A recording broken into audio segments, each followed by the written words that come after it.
Look for the silver lining whene'er a cloud appears in the blue. Remember somewhere the sun is shining, and so the right thing to do is make it shine for you.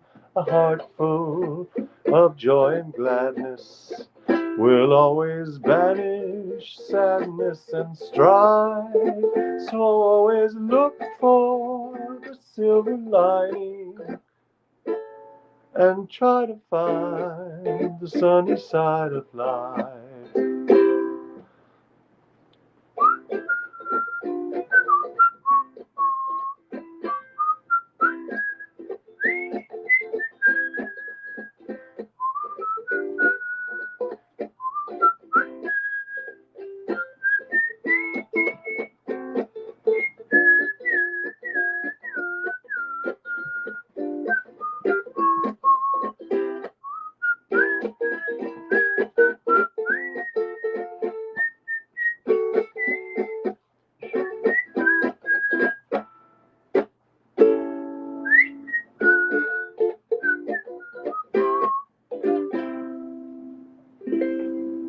Hey, everybody. Good evening. I couldn't hit that high D with my whistle. My whistle wasn't wet enough. Let's try that again. Uh,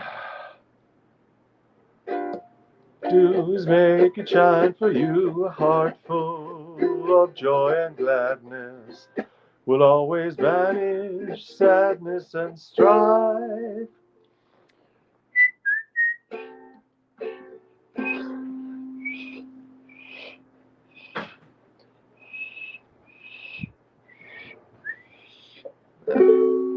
I got to I gotta have a different. I gotta whistle in a different key.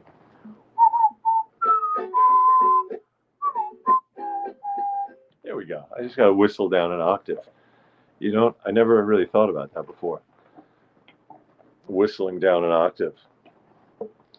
Look for the silver lining whene'er a cloud appears in the blue.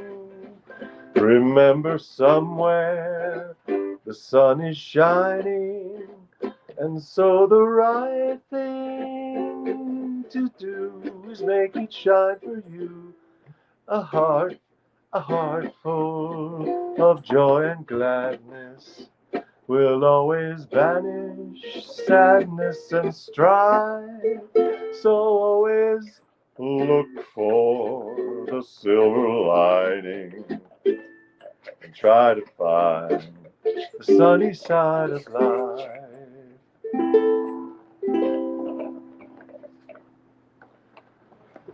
Hey, Hildy is bringing me a ball. It's a sort of spiky ball. I think I found it about a year or two ago on the street. Put it in the dishwasher. It's become a family favorite. It's like the COVID. It's like the COVID molecule. It's a spike protein. Oh, there's another ball that's the inside of a toy that belonged to Boo, our dearly departed Doberman Great Dane mix. Um, that is Hildy. Yes, that was the coronavirus ball. And then there's this other ball that Boo used to love, and it used to be inside a toy that I think might have been an octopus. It was canvas. It had some canvas like kind of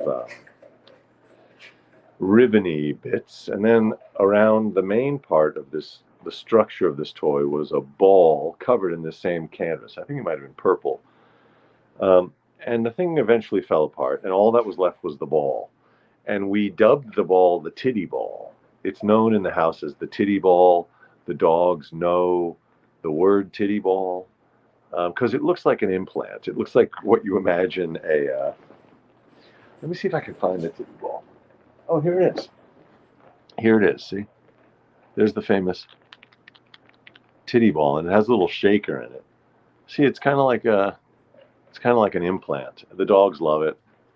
And it's the, here, gurnemanz tissue. Oh, yes. Uh-oh. Who got the titty ball? Uh-oh.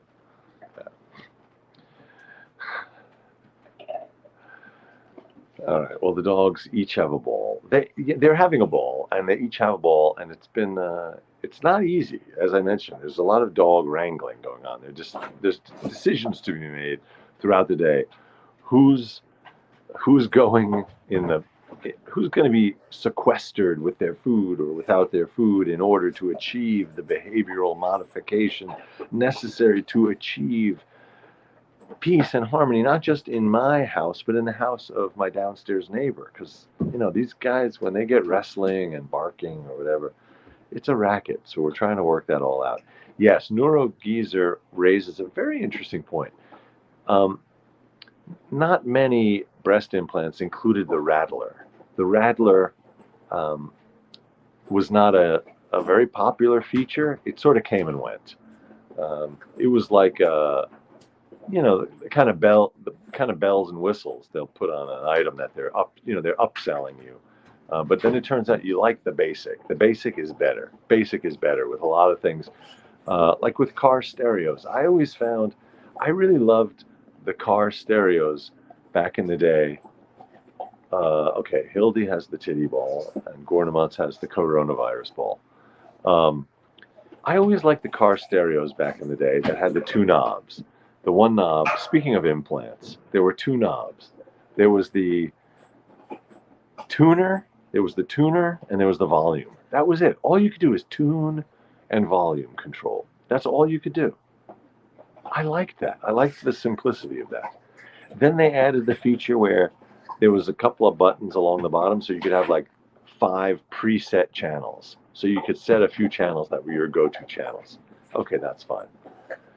Then they started adding the bass and the treble. Like that really matters in your car. I don't know. Then, the cassette player. Then you have that whole mess. Then you have all those cassettes all over the car. Then they add the CD player. Then people start stealing the CD player. Then they move the CD player into the glove compartment. Then they move the CD player into the trunk. When it was in your glove compartment, they called it the Benzie box, I think. And you were supposed to remove that with you. Like if you drove somewhere and then went to dinner, you're supposed to take your radio with you. This was what was going on in the 80s and the early 90s. I like it. I like just the simplicity of it. I mean, part of it is the complaint that stuff just got too complicated. It gets too complicated. You shouldn't have to figure out, like when you rent a car now. I haven't rented a car in a while, but there's that moment where you're trying to turn on the radio or whatever, and you realize it's a whole new system. Everyone has to come up with their own system. Why do we need a whole new system for each radio? I know why, because the car companies want to differentiate themselves. They want to grab a little more market share, so they hire designers, and then the designers have to justify their jobs by coming up with new designs. And then the managers, the executives have to justify their jobs by selling the new stuff and then trying to show that the new stuff is selling.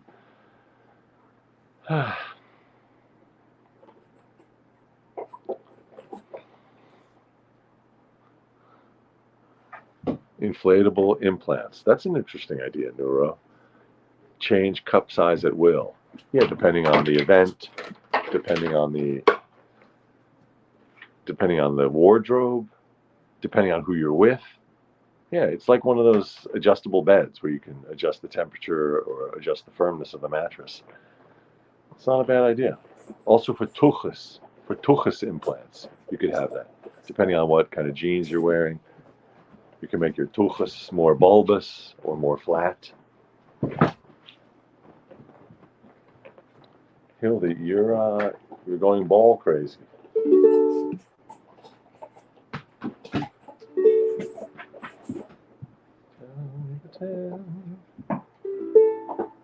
Here's a song from all the way back in 1833.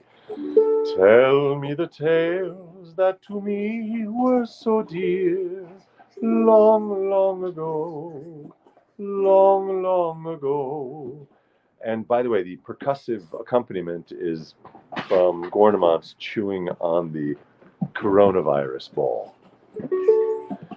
Tell me the tales that to me were so dear, long, long ago, long, long ago.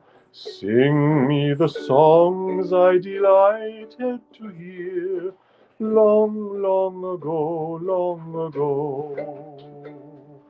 Now you are come, all my grief is removed. Let me forget how long you have roved. Let me believe that you love as you loved long, long ago, long ago. Do you remember the path where we met long, long ago, long, long ago? Ah, yes, you told me you never would forget long, long ago, long ago. Then to all others my smile you preferred. Love, when you spoke, gave a charm to each word. Still my heart treasures the praises I heard long, long ago, long ago. Though by your kindness my fond hopes were raised long, long ago, long, long ago, you by more eloquent lips have been praised long, long ago, long ago. Big finish. But by long absence your truth has been tried. Still to your dogs, still to your accents I listen with pride. Blessed as I was when I sat by your side, long, long ago, long ago. The song, you won't be surprised to hear, is called Long, Long Ago. The refrain is Long, Long Ago. The title is Long, Long Ago. The sentiment is Long, Long Ago. And the rhythm is Long, Long Ago. The whole thing is Long, Long Ago. It's by Thomas Bailey. Thomas Bailey, Bayly. That might be a misspelling of Thomas Bialy. He might have been, let's look him up. Thomas Bayly. Thomas Haynes Bailey was an English poet. Oh, we've looked him up before. Wow, what a life. He passed. He passed at 41 years of age. Hildy is agitated because she lost her beloved titty ball under the chair. Here it is. I got it. Here you go. Okay, go play. Okay, Thomas Haynes Bailey, who wrote Long, Long Ago. He was born in Bath, England in 1797, and he died in 1839 in Cheltenham in the United Kingdom. Oh, it says his partner was Helena Becher Hayes. Her dates are given as 1826 to undefined. So, oh no, he married her in 1826. There we go. We don't know. It doesn't say when they, I guess maybe until he died. I don't know. What else can we learn about Thomas Haynes Bailey, who wrote that beautiful number almost 200 years ago? He was born in Bath, the only child of Nathaniel Bailey, an influential citizen of Bath. That's mysterious. It simply says an influential citizen. It doesn't say how he was influential. Was it as a criminal and a brigand, whatever that is, or maybe he was the mayor. I don't know what he was. And his mother, he was related through his mother to the Earls of Stamford and Warrington. Okay, that's, if you're impressed by royalty or by lordships, which I ain't, then that would be a relevant detail. Oh God, she keeps losing this ball. Here.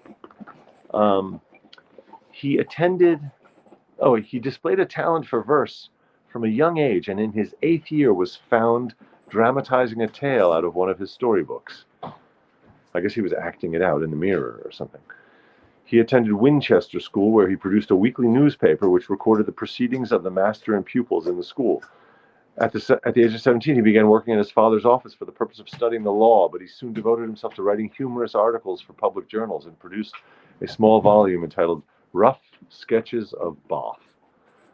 He studied at St. Mary Hall, Oxford, with the intention of joining the church, but it's reported he did not apply himself to the pursuit of academic honors and left the university after 3 years. He traveled in Scotland and afterwards visited Dublin, where he distinguished himself in private theatricals and achieved his earliest success as a ballad writer. He returned to London in 1824, married the daughter of Mr. Benjamin Hayes of Marble Hill, County Cork, in 1826. The profits from his literary works were considerable, and his income was increased by his wife's dowry. He wrote the song "I'd Be a Butterfly," which became immediately popular. He wrote a 3-volume novel called The Aylmers, and then a second tale, A Legend of Killarney. He was prolific, this guy. He started writing for the stage, etc. Oh, I remember we read this before. Then he experienced financial difficulties because they invested his wife's dowry in some coal mines, which proved unproductive. That's an unfortunate turn of events. He regained productivity. He'd begun to suffer from a range of serious medical conditions in 1837. His epitaph was written by his friend Theodore Hook. Bailey played harmonica, guitar, and banjo. He died on April 22nd, 1839. Okay, that's more than probably you or I knew or even wanted or needed to know about this guy, but somehow, I don't know why, I'm a little bit intrigued by his... I feel like he needs a biopic. Blue Lady says, my friend lived in England and is into the royals, not me. I don't tell her, and I can't stand when she talks about them. I'm the same way, Blue Lady. I just find it so boring. I find it very, very boring. Although I did hear the point made, and the point might have been made by David Feldman, which I thought was really smart, which was that it's healthy politically and culturally that they have that family to obsess about and be interested in as celebrities, and to keep that whole emotional tenor away from their politics, so that they save all that hero worship for these kind of play actors, these dress-up royals, and then they can treat the politicians like the public servants and bureaucrats that they are. Instead, here in this country, we impute all of this importance and celebrity and emotional baggage to these candidates and politicians who don't deserve it any more than those royals deserve it. It would just be healthier if we could treat them like people who work for us, and we can evaluate them purely based on their beliefs and their morals and their behavior and their performance when they're in office. Unproductive coal mines. Yes, that's right, JX. You raised a good point. Thomas Bailey could have tried fracking a couple of centuries before his time. All right. Yeah, fracking.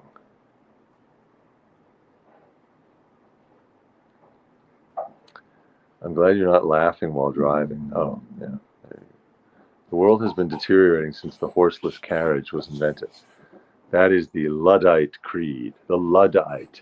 Where does the word Luddite come from? Someone who rejects technology. A person opposed to new technology, a Luddite. A member of any of the bands of English workers who destroyed machinery, especially in cotton and woolen mills that they believed was threatening their jobs, 1811 to 1816. So just 20 years prior to the writing of that song, in the second decade of the 19th century, in 1811 to 16, the Luddites, that was the group who destroyed machinery in the cotton and woolen mills, which they thought was going to destroy their jobs. All right. Oh boy, this ball, it's too distracting and too exciting for the dogs. I don't know. We have not solved the dog wrangling angle here.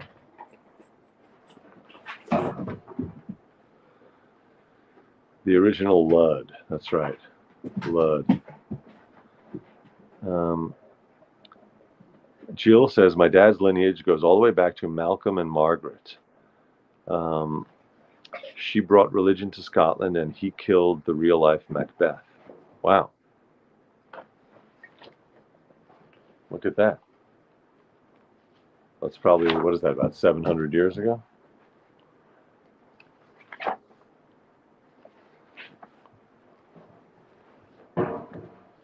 I'm loving this song, and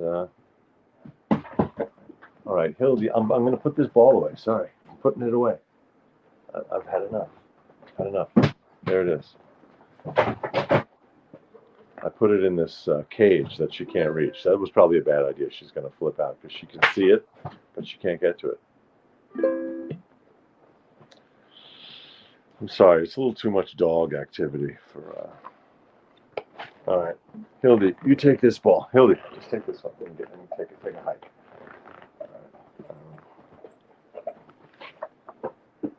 All right, we got to get another song going.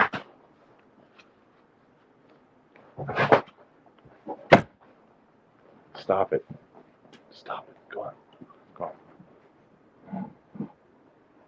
All right.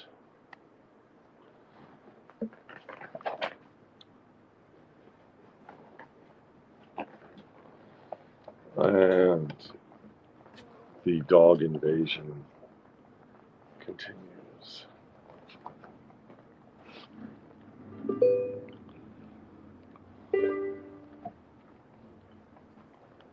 Oh, here's a song called Loch Lomond.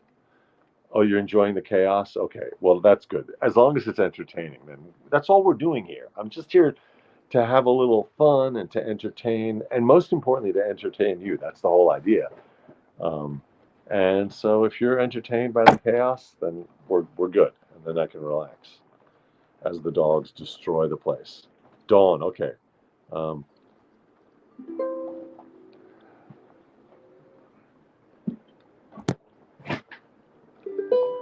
Let me call you sweetheart, I'm in love with you. Let me hear you whisper that you love me too. Keep the love light glowing in your eyes so true. Let me call you sweetheart, I'm in love with you.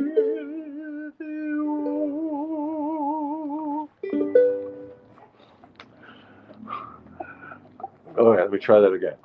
Let me call you sweetheart, I'm in love with you. Let me hear you whisper that you love me too. Keep the love light glowing in your eyes so true. Let me call you sweetheart, I'm in love with you.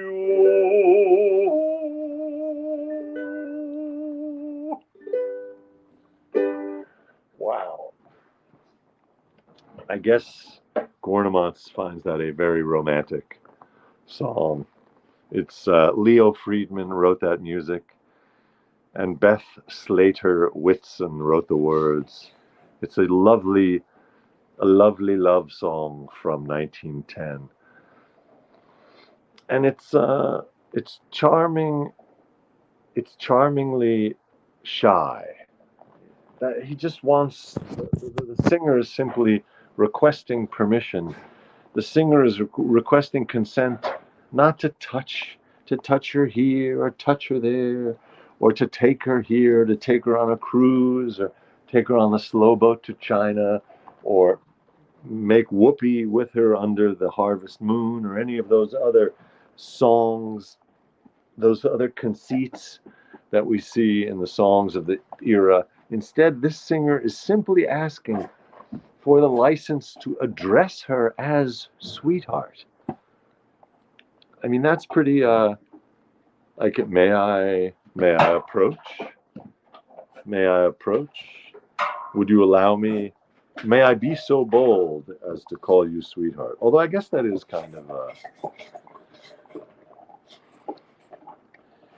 of, yes, Jill says, I read that licking is how dogs show affection, and if you make them stop, they feel shunned.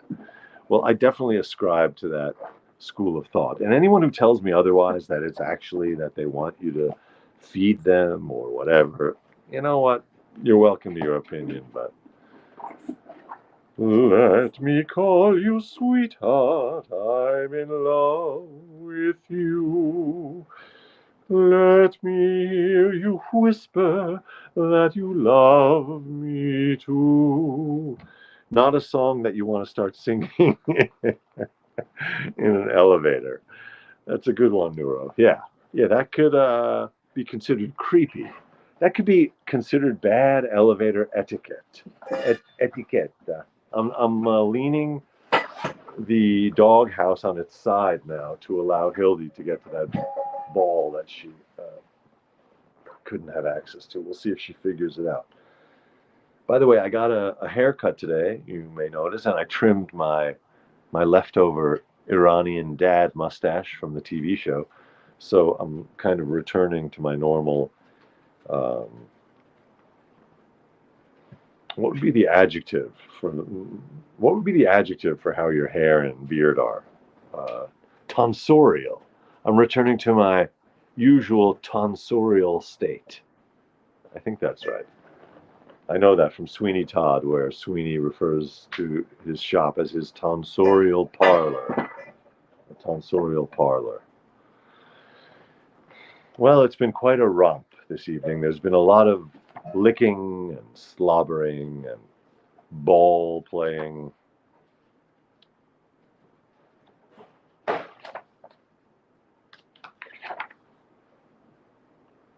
This is a nice one that we learned is a song that was written. This one proves that a really nice, beautiful, lovely, enduring song can be written by a dyed-in-the-wool segregationist and racist. So it's written by Jimmy Davis, who ended up, he was like the governor of Louisiana, I believe, and he was a beastly person with beastly politics and beliefs. The other night, dear, as I lay sleeping, I dreamed I held you in my arms. When I awoke, dear, I was mistaken, and I hung my head and cried. You are my sunshine, my only sunshine. You make me happy when skies are gray. You'll never know, dear, how much I love you. Please don't take my sunshine away. You told me once, dear, you really love me, and no one else could come between. But now you left me, and love ain't other. You have shattered. This always cracks me up, because the word shattered is divided on the page into shat and turd. So you shat on all my dreams. You have shattered all my dreams. You are my sunshine, my only sunshine. You make me happy when skies are gray. You never know, dear, how much I love you. Please don't take my sunshine away. Please don't take my sunshine away.